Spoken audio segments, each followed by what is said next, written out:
tal? Muy buenos días. Hacemos hoy un viaje hasta el centro de esta corta minera de manganeso de la mina Castillo de Palanco, en Zalamea la Real. Si vas hoy día a este pueblo prácticamente no vas a encontrar nada de su pasado minero. Sin embargo, en el siglo XIX y XX hubo aquí funcionando hasta 19 minas de forma simultánea, 11 de cobre y 6 de manganeso, como esta, que sobre todo tuvieron su periodo de mayor auge entre las dos guerras mundiales. Estas minas nos dejan paisajes impresionantes, tanto Tinto Santa Rosa, mina Castillo de Buitrón, que fueron de cobre, pero también estas otras de manganeso, porque se encuentran en paisajes escarpados, con una orografía extrema, sobre todo rodeados de cotos de caza, con lo cual hace que para el senderista sea una de las rutas más bonitas que puedes hacer por aquí, por la provincia de Huelva.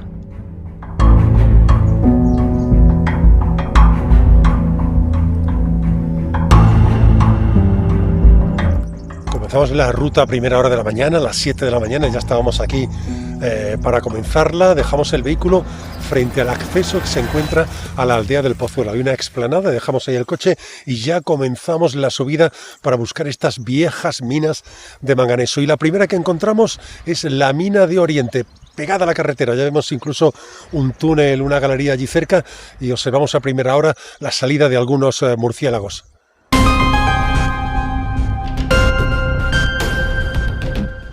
Comenzamos nuestro recorrido y la primera mina que nos encontramos es la mina de Oriente. Estamos en el filón norte. Este es el primer rebaje, la primera cantera que se hizo.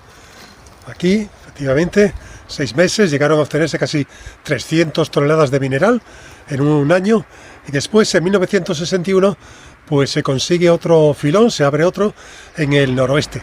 El pozo maestro de esta mina se abrió en 1950. Me he acercado de rodillas porque no hay barandilla, protección de ningún tipo. Además se encuentra entre la maleza.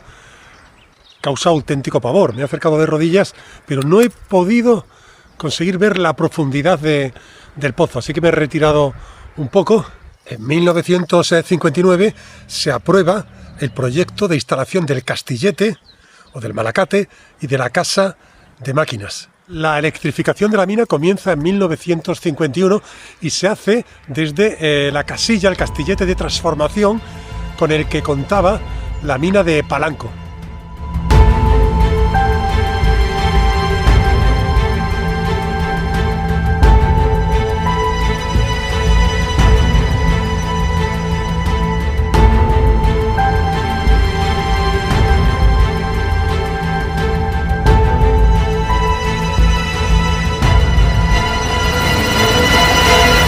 La zona por la que estamos caminando es una zona bastante agreste y bonita.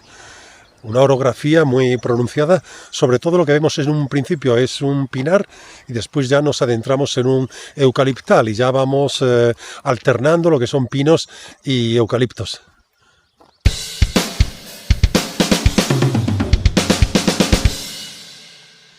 Esta ruta minera nos ofrece un paisaje impresionante. Al principio teníamos un camino más o menos que podíamos seguir, pero ya después vamos siguiendo por cortafuegos, ya que hay mucha maraña de monte bajo y si no vas por ahí es prácticamente imposible salvar la maleza.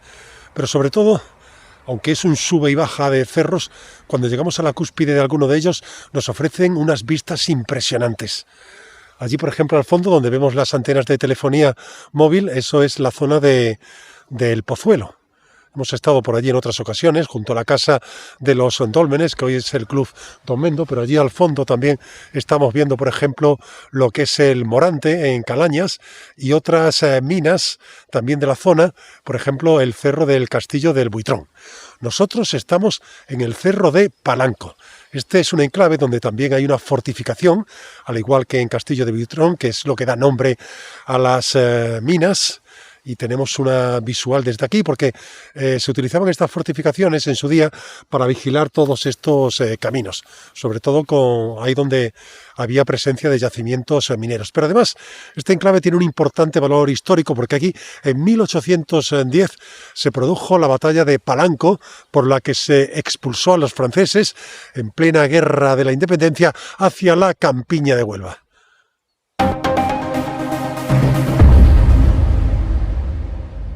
llegará un momento durante el camino que te va a llamar la atención unos enormes afloramientos rocosos, como esos que tenemos ahí detrás, por ejemplo. No se pueden observar bien entre la maleza, son enormes, pues a lo mejor de una altura de...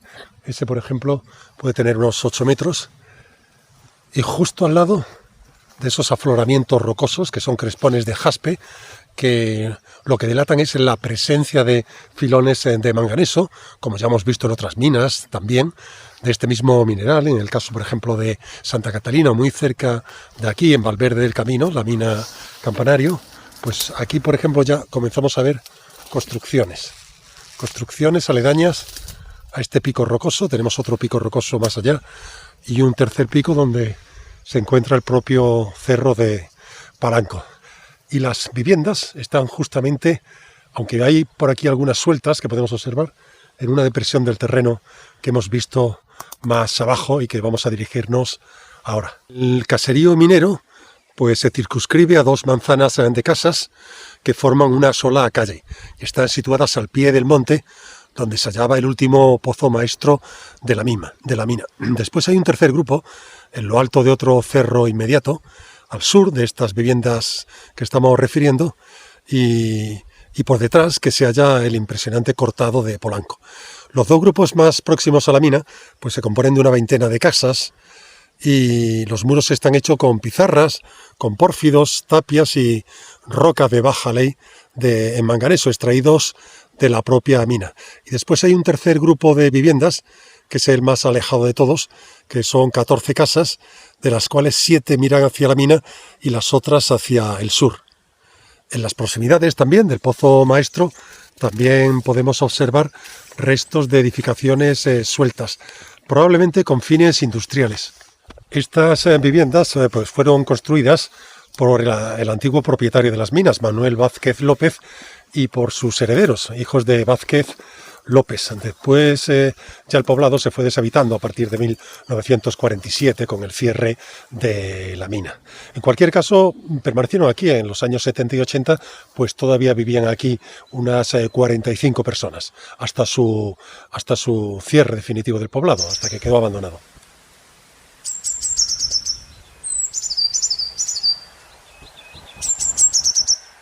Es una auténtica pena observar hoy la decadencia de estos pueblos mineros de la provincia de Huelva, que se crearon en el entorno de las minas para acoger a los obreros y a las familias, y que se distinguían. Bueno, vamos a pasar ahora. Todo esto está cubierto por la maleza, por las zarzas, incluso te juegas un poco el tipo, porque por aquí hay pozos maestros que están cubiertos también por la maleza y están sin vallar, o pozos de agua. Bueno, pues estos son los vestigios que nos quedan de estas antiguas casas, barrios obreros, casas alineadas, como en este caso. Vamos por el centro, por la calle, lo que fue la antigua calle. Aquí, por ejemplo, que era un entorno donde probablemente jugaban los niños, había bastantes familias, bullicio, y hoy se encuentra completamente en silencio y abandonado. Aquí solo se escuchan los pájaros, los grajos y la maleza que lo ha cubierto ya completamente todo. Casas de muy reducidas dimensiones, donde vivían estas familias y donde solo se distinguía, por ejemplo, pues lo que era la casa del capataz o del jefe de explotación. Todavía vemos por aquí, por algunas viviendas, algunos utensilios de los que se utilizaban también en la época y que han quedado aquí por toda esta zona como testigos mudos de una antigua forma de vida.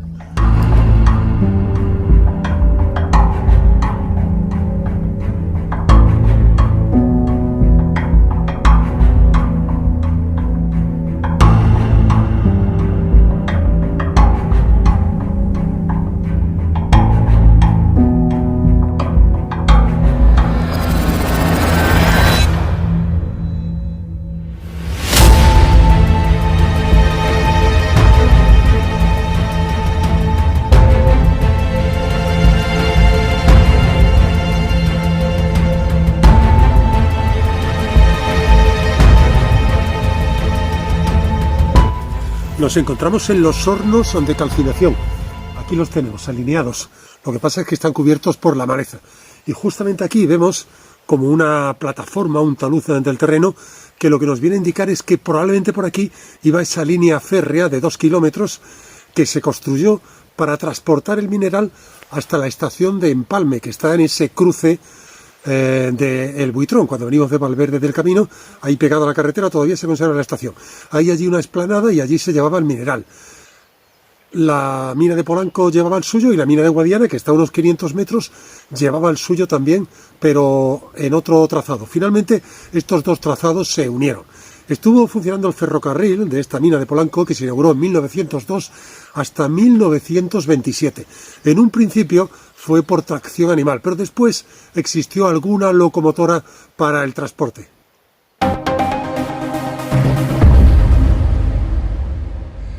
Hemos alcanzado el murallón de la Corta. Aquí había dos filones.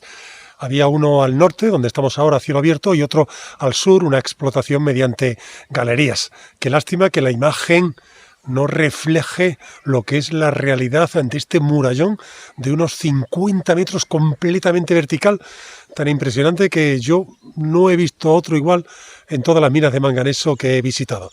Esto se electrificó en 1942 y la actividad minera aquí se paralizó en 1947. Aquí se llegaron a extraer hasta 3.000 toneladas de mineral de manganeso al año. Se abandonó porque la empresa Vázquez López dio prioridad a otros yacimientos mineros.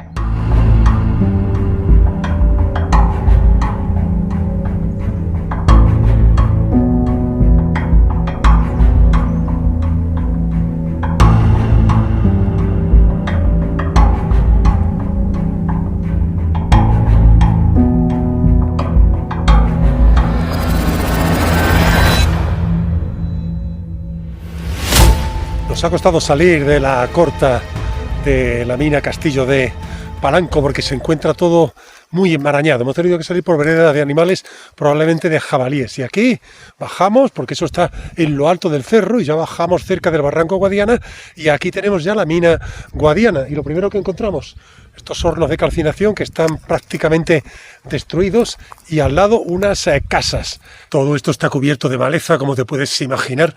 Parece que estamos aquí como en una suerte de cargadero, porque vemos aquí como una plataforma, aunque no se puede distinguir. En cualquier caso, si se trata de edificios industriales.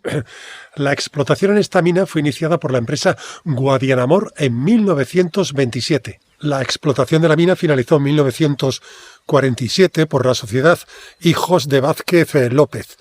La explotación llegó a tener hasta 125 metros de profundidad. Para electrificar la mina, pues se contó con una instalación de 17 kilómetros que partía desde la subestación eléctrica que la compañía sevillana de electricidad tenía en la mina de Río Tinto. El mineral que aquí se obtenía una vez que salía al exterior era clasificado por mujeres. El mineral se vaciaba luego en una piquera desde la que se cargaban los vagones, que eran subidos por medio de un winche eléctrico a lo largo de un plano inclinado, cargándolos al ferrocarril de vía estrecha de la mina. Aquí también se construyó un ferrocarril que conectaba con Empalme, con la estación de Empalme en Zalamea y la línea del Buitrón, que en esos momentos era propiedad de la sociedad inglesa Alcali. En 1924 la producción de manganeso que se sacó aquí superó las 3.000 toneladas.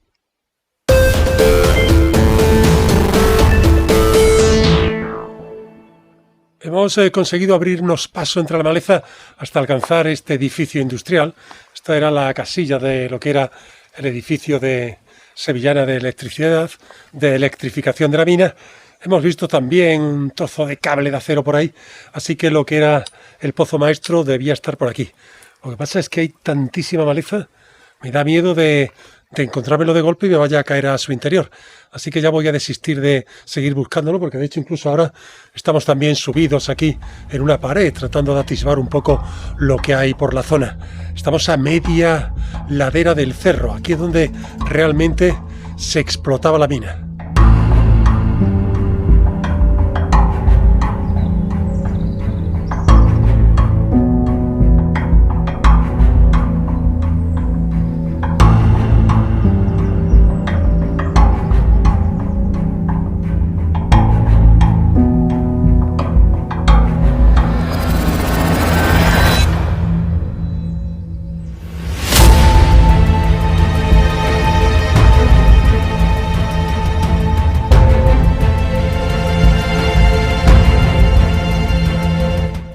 aquí entre impresionantes galerías y murallones como este donde nos encontramos ahora. Tenemos un enorme socavón que atraviesa el cerro de punta a punta. Y también a la derecha, aquí tenemos por ejemplo también galerías. Estas eran las dificultades a las que se enfrentaban los trabajadores de la época, que trabajaban en penosas condiciones para abrir de forma manual estas perforaciones en las entrañas de la tierra. Con este recorrido por las minas de manganeso, en Zalamea la Real, hemos visitado 3. Todavía tenía la intención de haberme acercado a otra, la de Malpérez. Digo, si tengo tiempo me acerco, pero he llegado incluso muy justo y muy deprisa para poder hacer un recorrido por estas 3 minas de manganeso de Zalamea. Nosotros nos vemos ya en una próxima ruta. Hasta pronto.